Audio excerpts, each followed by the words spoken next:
this come from an agnostic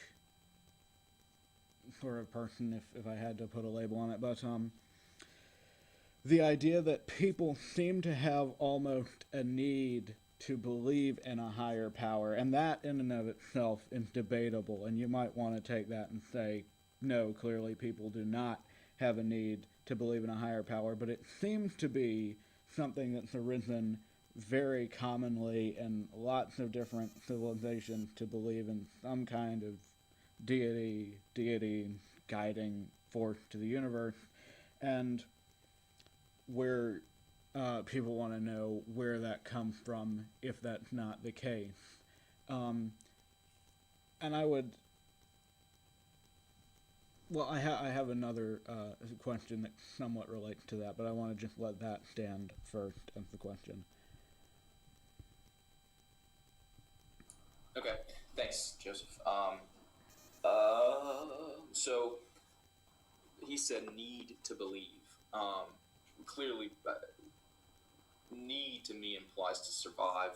It doesn't have to, and I don't think that's what he meant. But I don't need to believe. I think what he's trying to say is that people are predisposed to believe, and I'm not certain that's true. I would. The issue, I'm going to get into evolution, because that's what, if there is a need to believe, and it came about as a result of evolution, and arguably God instilled it into us, but we'll stick with evolution. That's because I see no evidence to the contrary, and evolution is extremely well supported beyond doubt. Beyond reasonable doubt. So, if you imagine a fish, change one thing about that fish. Let's add an extra scale, one extra scale. Is that fish more or less likely to die? Maybe neither. So some end up with a scale, some don't generations later. Let's give it an extra tail. Maybe it makes it slower. The tail's a little lopsided and it doesn't work very well. So it ends up with some of them killed. But maybe in a specific area of the ocean, they're low to the ground and it allows them to, where the attackers aren't so fast, and it allows them to jerk quickly left and right. Maybe not go fast on a straight shot, but be able to jerk, and they happen to survive. So now you got two different groups, ones where it didn't work and ones where it did. So later down the line, you got these slightly different, and they end up more different and more different. And but on an individual level, these changes don't necessarily have to affect survivability. It might have no effect. It just happens to be a trait that gets passed down. And in hindsight, when we talk about evolution, it seems like we're personifying it, and that change made them able to see better in the dark, which allowed them to survive better. Well, it didn't change on its own, and it didn't allow it to survive better on its own. The change is random. This is kind of like morality. The change is subjective. It's based on our opinions. But the result is objective, survivability. So when people say that we need to believe, or we have a predilection for belief, it's possible. This is a difficult topic, so forgive me for taking my time with it. My point is that it's very difficult to look into the past at any particular trait and say whether what benefits it provided, because it provides everything. Every difference provides some benefits, some detriments, and some no changes at all. One extra scale might make them slightly more reflective, which could attract mates, but could also make them easier to see by predators. It also might have no effect. Why are chickens the colors they are? Well, chickens is a bad example because we bred them the way they are. So when somebody says that we are predisposed to belief, and here's the point, I don't know, I can guarantee you that there are aspects of beliefs in deities that benefited us, but to what degree and In what way? It's hard to differentiate. Government, when you talk about the beginnings of government, you're talking about chimpanzees. Imagine chimpanzees hanging out, and somebody steals fruit from another. Well, they might go up and beat the hell out of the one who stole the food. Or you end up with one guy in charge because he's the biggest, but he keeps away predators. These are primitive forms of government. Having a deity makes it easy to justify the common code you have. And I'm making this up. I'm not saying this is what happened. So but I would argue, using that as a potential example, that it's almost inevitable that belief in deities had some kind of benefit because we survived. And the majority of the old groups have some kind of religion. The small groups of Homo sapiens that we know of, and I say small compared to today, the Egyptians, the Sumerians, what the hell's the name of them? Anyway, they have some form of religion. They are completely different, but they have some form of religion. I guarantee it had something to do, it affected them in some beneficial way. It also definitely had detriments. I don't know whether it's a side effect of other benefits. For example, our brains are different than our ancestors. The same time that humor came about seems to be the same time that religion came about, based on drawings of humans with animal heads. That came about around the same time as religion. The idea of picturing something in your head that hasn't occurred yet, planning for the future, being able to view yourself as separate from yourself. Is it better that I choose to do this or that? Well, if I do this, this will happen. You're thinking about yourself and what your actions are. Then there's theory of mind, the idea that you can think about your thinking about what to do. I could do this or that. Well, am I choosing this? How do I choose this or that? Well, what's the best way to reach the right kind of choices to pick A or B? And then you can do it in infinite regress. You can think about thinking about whatever particular thing you're thinking about. And we view ourselves, the idea that you can close your eyes and touch things you know are in the room without opening your eyes. Your existence in the world around you is defined within your brain. I mean, you might miss it, but you've got a concept within your brain of where things are. You're defining yourself as separate from the world around you. And when people meditate and have that euphoric feeling, it is a separation of the self, the concept of self, from the outside world. It's your brain is treating those concepts as one and the same. Doesn't make them one and the same, but that's the way it feels. And the idea that we hear voices in our heads, and I don't mean to sound like I'm fucking nuts, but we've all been somewhere where we were about to do something and had that voice from our father say, my dad told me when I was a kid to take credit for the things I do, because you never know if somebody's going to like it. And wouldn't you rather have them treat you badly for something you did than not treat you good for something you did? He once used the example of changing the books in his law office. If I had rearranged the books in his law office and he came in and said, "Who did this?" And I said, "Not me." And he said, "Man, it's too bad because I really liked it." Then I'd never get that opportunity. So we hear memories, voices in our heads predicting the future, and I mean predicting based on past events. All of these things, it's not too difficult to see how these culminate in the idea of, and I kind of talked about this in the last video, of this, and add to that, and I mentioned these two, that we subscribe agency to things. If a leaf, you've all probably heard it on NPR, if you watch a leaf fall from a tree, you might think that the leaf is sad. If you,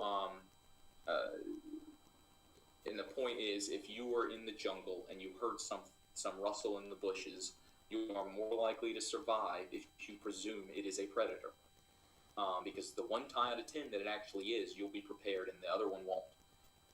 We ascribe agency to each other, we also empathize with people. If somebody breaks their leg, when you see them do that, the part of your brain that lights up is the same part that lights up for the person whose leg actually broke. And you don't light up to the same extent, but it's the same area.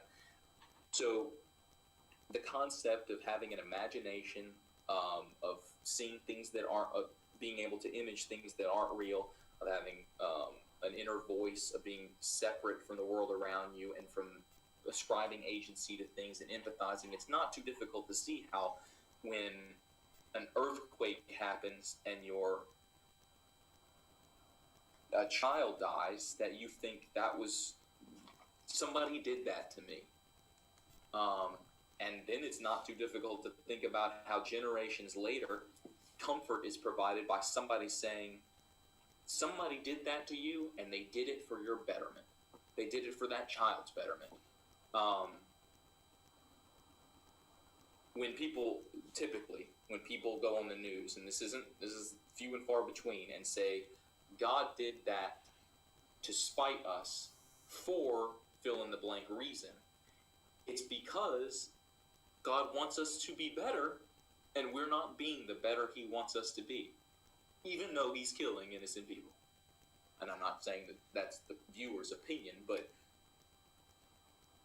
even in the worst case scenario, people sometimes do that. I mentioned the rape thing earlier. God's trying to teach me a lesson, and these seem like comforting things, and they can be.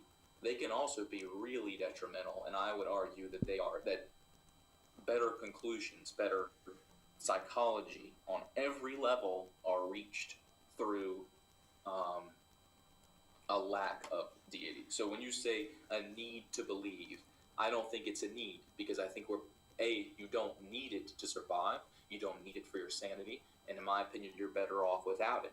So when you say a predilection for it, I say maybe so, but we have a predilection for a lot of things we shouldn't have. We have a taste for sugars and fats. That does not mean we should go out and just eat sugar and butter or honey. Honey's pretty good for you, but not only honey. There are a lot of things we have an innate desire for that we should overcome. When I'm laying in the bed at night and I hear a crack inside the house, I shouldn't be searching the house to see if there's somebody in there. I should be thinking, there's a crack in the house, I'm going back to bed. Unless the dogs go crazy, and then I have no choice but to tell them to be quiet, which then it probably wakes me up. Yeah, I hope that solved that one. It was probably longer than it needed to be, but I hope. Yeah, that's good. Thank you. I thought one of the most interesting things that you said, and I'm glad that you brought it to my attention, the listener's attention again, was about that it's possible that we have become programmed through natural selection to be a little bit paranoid and maybe even superstitious. I mean, you used the example, there's a rustle in the bushes, it helps you to survive if you're prepared for that to be a predator. And so, possibly as a consequence of that, when there's a strange noise in your house, it unnerves you, even though it's not been a murderer yet. I find that an interesting thing to, a concept to propose.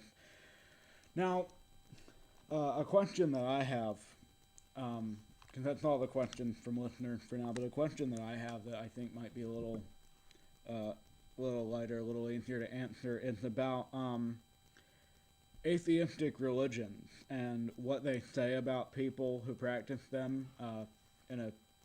I'm not inviting controversy there by asking that, and also whether there's a benefit to atheistic religion. Now, there are some religions or spiritualities that are not inherently about a deity, but are about spirituality, and a lot of Eastern religions fall into that category, and we could talk about those too, and I'd like to.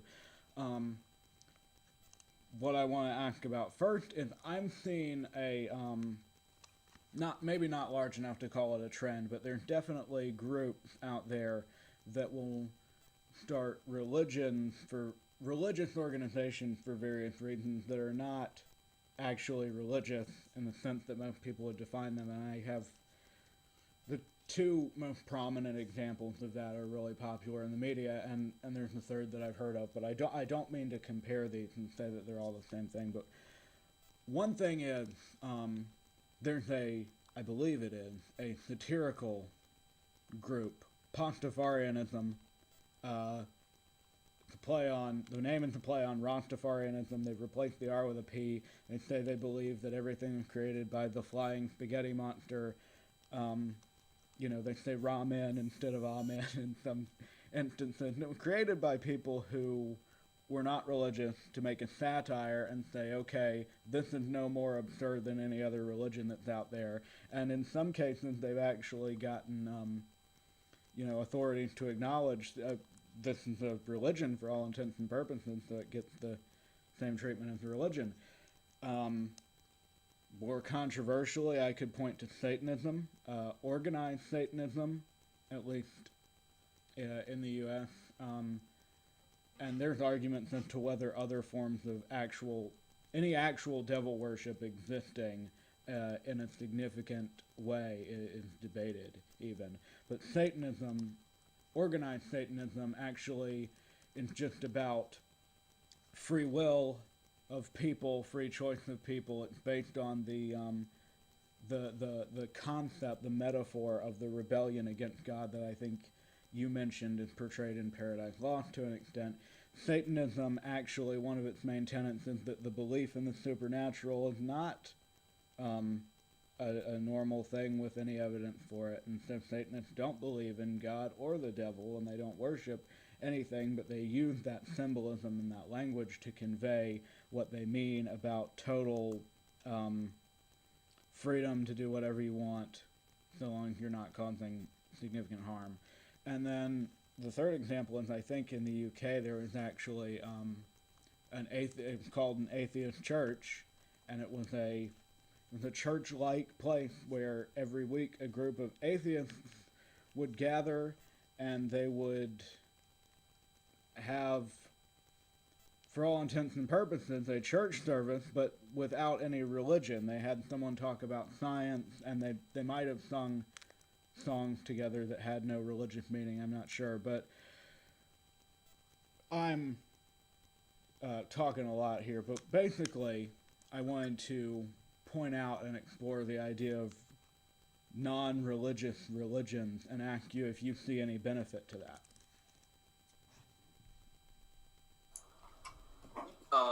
I think we touched on this a little bit in the last one. I do see a benefit to it. I don't like the way you described it as atheist religions, and that to me is an oxymoron.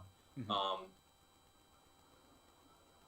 Secular churches, secular communities, an atheist is fine if it's meant in the proper way, but it's not really that the people have to lack a belief. It's that religion is not playing a factor in the church, in the church's meetings, in their community service.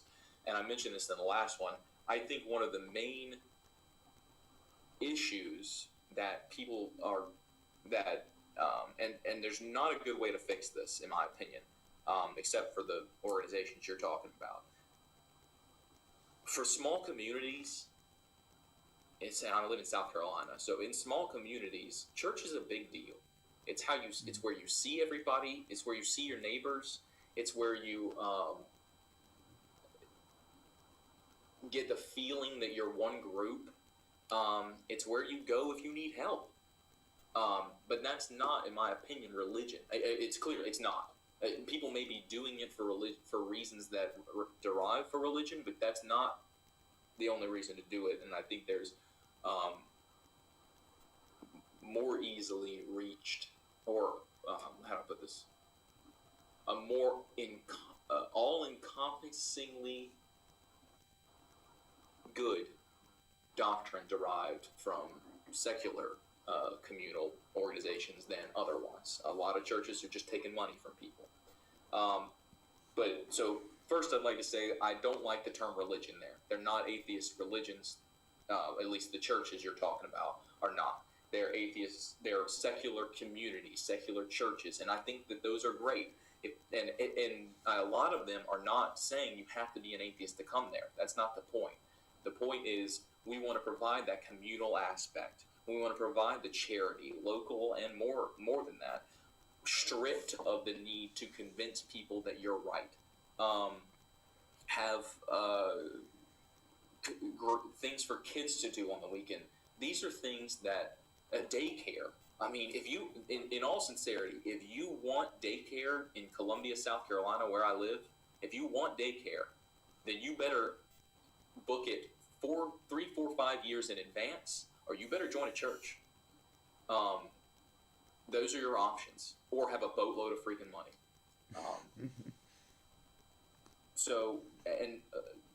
If you're poor and you can't afford a backpack or school supplies, it's a church that's going to provide it.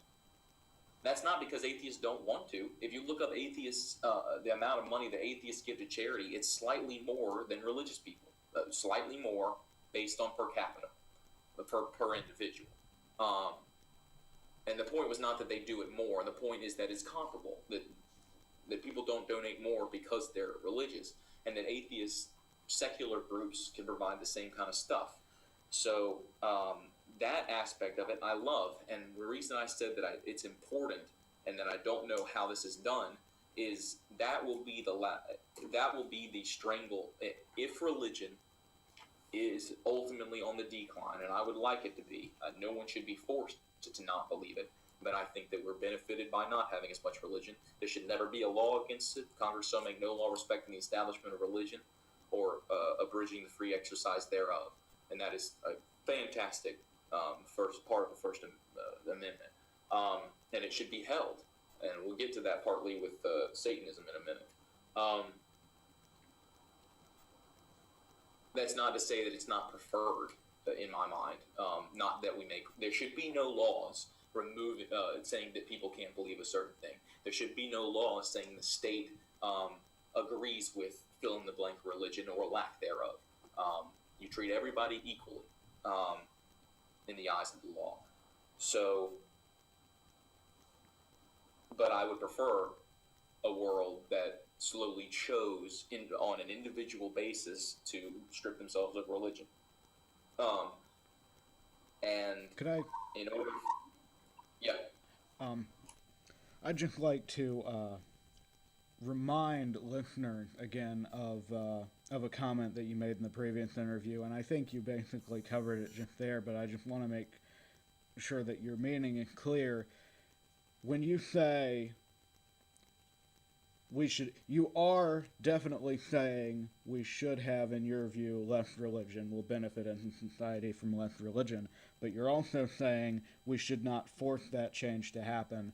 And I want to remind people of something that you said in the last interview, that some people, because of their belief that they have religion, provides a great comfort for them, and that you just said again that religion in some cases provides great resources for people that in their place, in their region, they can't find from other sources, and that you wouldn't want to take any of that away from them, and also that you don't want to try and change people's minds by force, but you are saying that religion should ideally decline. That's 100% correct. The only thing I'd add to that is the point I'm trying to make right now, which is that I would like to see these organizations that are providing people with charity and a sense of community slowly move towards secular organizations. And I'm not by imposition, not by force, but I would like to see these organizations slowly choose to do so. And I think the only way to do that is I don't think necessarily, it may be the only option that people start opening up secular communal organizations, churches, what you call atheist churches, but I don't want to use religion because that's not what it is, to provide that. That when somebody needs school supplies, they can go down the street to the secular church and say, my kid needs a backpack, and be handed a backpack without being handed a pamphlet with it to say, believe this, or being told, I'll give you the food you need to survive, but we're gonna all pray together first, and I'm gonna tell you why you need to believe in the God I believe in. And I'm not trying to knock that in such a harsh way as it sounds, but I mean what I'm implying, which is that those are not necessary to provide people with the help they need. And on a personal level, I think ultimately the government should be providing a lot of this stuff. And by that I mean school supplies and food, but that's a political conversation, not a religious one. You mentioned spirituality. I don't like that term used for anything other than supernatural, because it implies supernatural. So when somebody says they had a spiritual experience, I don't like that, if they're implying a secular basis, because it implies otherwise. But that's a personal preference, and we can talk about what you, I think, called spiritual religions with spirituality and not so much religion. We can talk about that in a minute. But to what you, let me ask the viewers a question. I'm going to mention what these, let's call them tenets, and you tell me what religion you think this is. There's 7 of them that I'm going to read. 1 should strive to act with compassion and empathy towards all creatures in accordance with reason. 2. The struggle for justice is an ongoing and necessary pursuit that should prevail over laws and institutions. 3. One's body is inviolable, subject to one's own will alone. 4. The freedoms of others should be respected, including the freedom to offend. To willfully and unjustly encroach upon the freedoms of others is to forego your own. 5. Beliefs should conform, and that's going to give it away. 6. People are fallible, but if we make a mistake, we should do our best to rectify it and resolve any harm that may have been caused. 7. Every tenet is a guiding principle designed to inspire nobility in action and thought. The spirit of compassion, wisdom, and justice should always prevail over the written or spoken word. And I'm going to read that 5th one I skip now. Beliefs should conform to our best scientific understanding of the world. We should take care never to distort scientific facts to fit our beliefs. That is the Satanic Temple. Those are the 7 tenets of the Satanic Temple. Those seem pretty freaking moral to me. Now, I don't believe that Satan exists, so I wouldn't join an organization like that, because I think we can. But I wanted to say that there are Satanist after-school programs opening. They are teaching children to want to learn, to differentiate evidence-based beliefs from non-evidence-based beliefs. They are trying to do charitable things as well, but they are opening up these after-school programs. They are only opening up these after-school programs at schools that already have after-school programs for Christian organizations. And they specifically target the schools that have Christian organizations that ride the line between church and state separation, that have flyers go out advertising them, but allege differentiation from church and state. The point that they're trying to make is, if you're doing it for them, you have to do it for us. We're not saying that you can't do it for them, Christians, or name it. We're saying that if you do it for them, you need to know that you have to do it for everybody. Which means if a Muslim group wants to come up here and have an after-school program, you have to allow it. If an atheist group comes, you have to allow it. And that's church-state separation. It's the way it's supposed to work. You mentioned Pastafarianism, and I support what the Satanic Temple is doing. And the main reason that they derive their power to do that is because of the connotation of Satan. It's the fact that they're called Satanists that makes people go, what? You can't do that? And that's the point.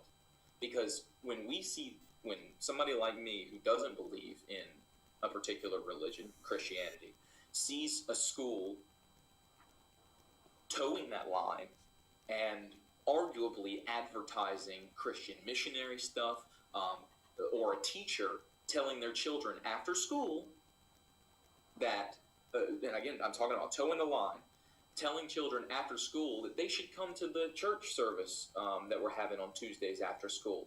or giving out candy at it. These things happen, and and as long as it's within legality, it's okay. But if they're allowed to do it, everybody's allowed to do it. And when I see it happen with Christianity, it gives me an extremely bad taste in my mouth.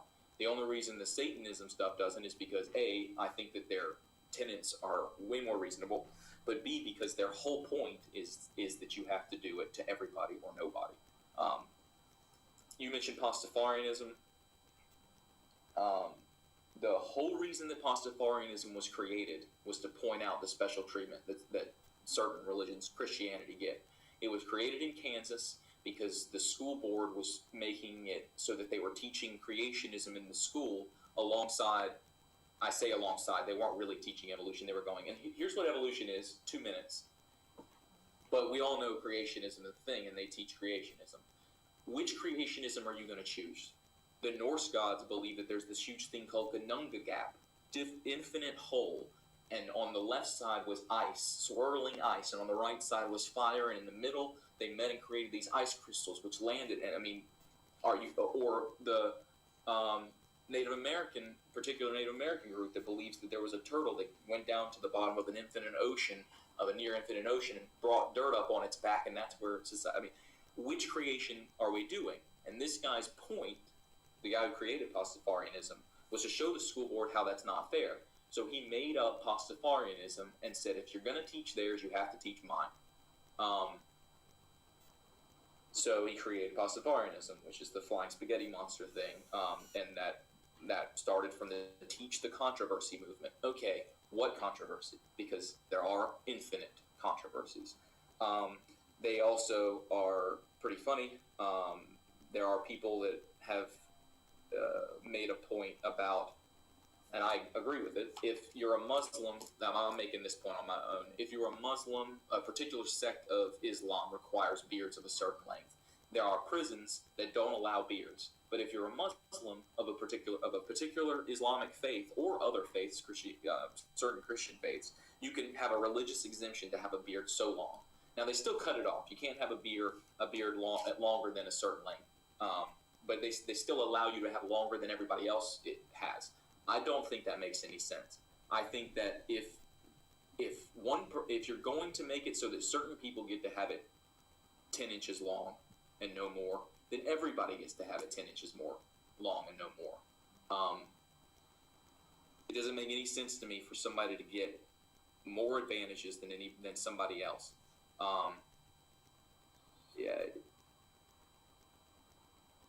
And with the Flying Spaghetti Monster group, the Pastafarianisms, some of them wear colanders, that's the thing you strain noodles with, on their heads in license photos to say that that's their religious belief, like people wearing hijabs or turbans. It's not turban, though, it's a specific kind for a particular sect of Islam. But to wear particular things in their photos that no one else is allowed to. And in some federal district courts, they've won the right to do that.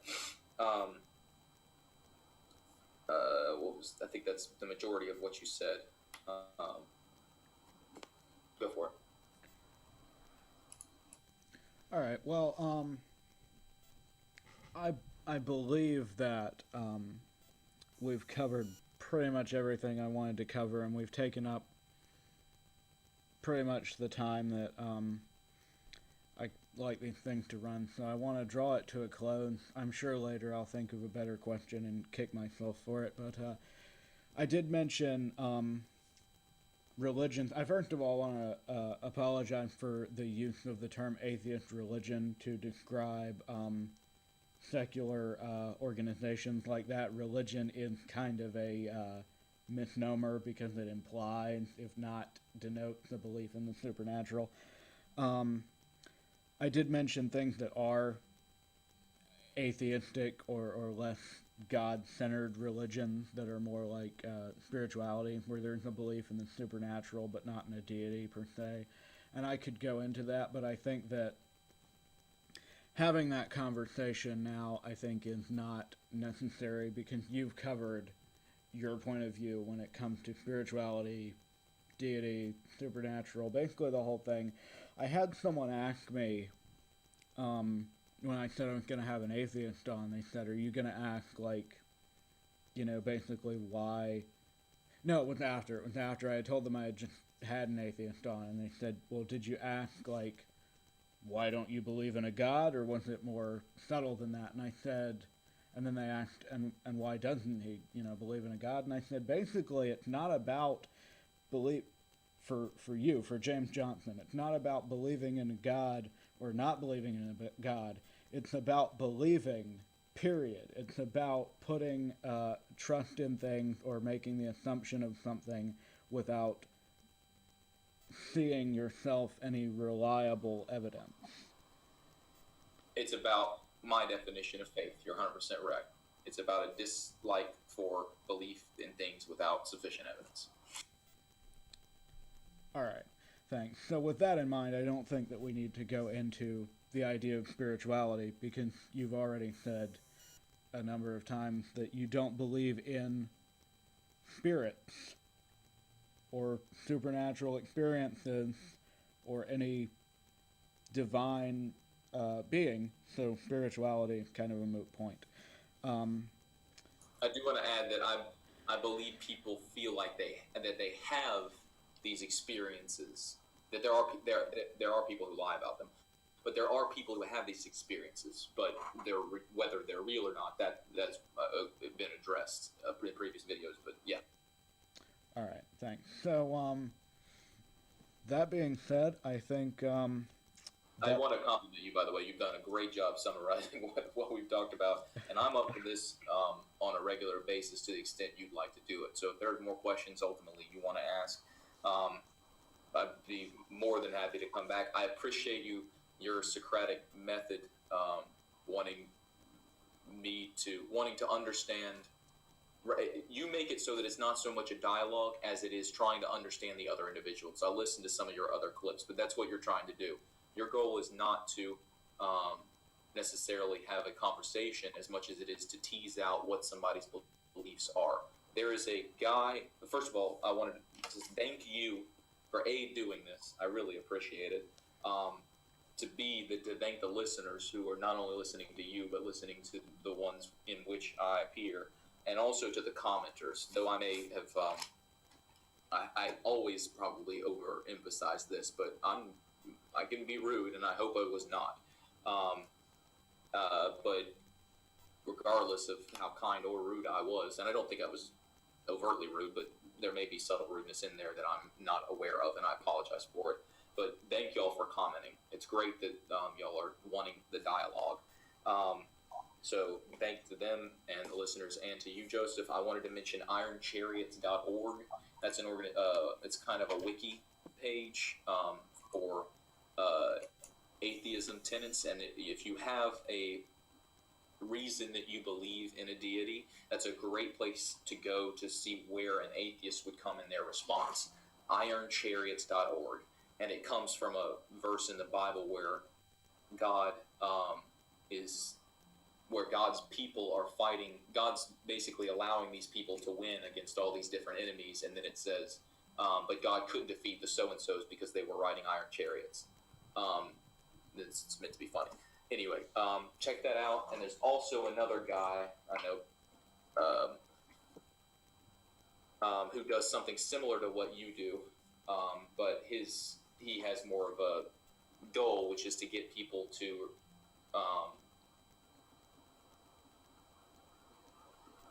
realize the basis for why they believe what they believe. That's what he's trying to get to.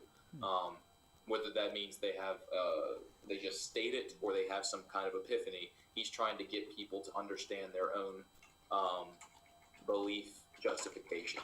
And I'll try to find his name while you talk.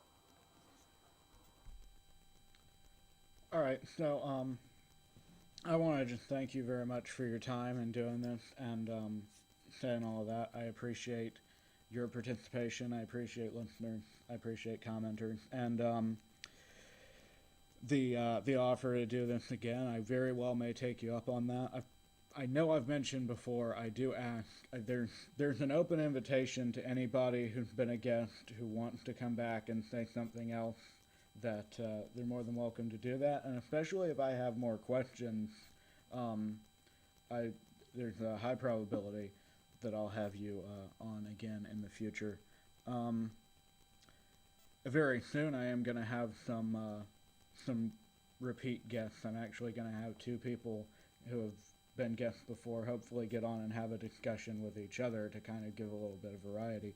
But yeah, just thank you for doing this and for your responses. And you've mentioned a lot of resources that people can look into um, if they want to know more about some of this subject matter. So thanks.